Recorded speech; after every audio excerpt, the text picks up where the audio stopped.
Les montagnes sont ces géants majestueux qui fascinent l'humanité depuis des millénaires, mais sous leur sommet imposant se cache un miracle scientifique révélé par le Saint-Coran. Le Saint-Coran demande: n'avons-nous pas fait la terre un lit et des montagnes dépiquées?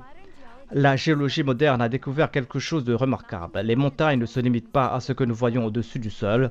À l'image d'icebergs massifs, elles possèdent des racines cachées qui s'enfoncent profondément dans le manteau terrestre, jusqu'à 5 fois plus profondes que leur hauteur visible. Tout comme les piquets d'une tente stabilisent celle-ci, les racines des montagnes stabilisent la croûte terrestre. Comment quelqu'un au 7e siècle aurait-il pu connaître ce fait géologique fondamental?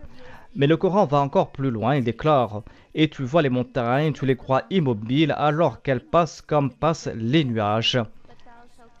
Ce verset révèle quelque chose qui aurait semblé impossible pour les anciens, notamment que les montagnes bougent réellement. Elles flottent sur le manteau terrestre comme des radeaux sur l'eau, portés par le mouvement des claques tectoniques. Les géoscientifiques modernes ont confirmé ce phénomène exact.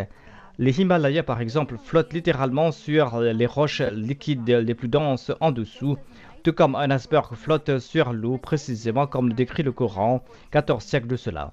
Ces faits scientifiques sur les montagnes, leurs racines semblables à des piquets, leur nature flottante, étaient impossibles à connaître au 7e siècle.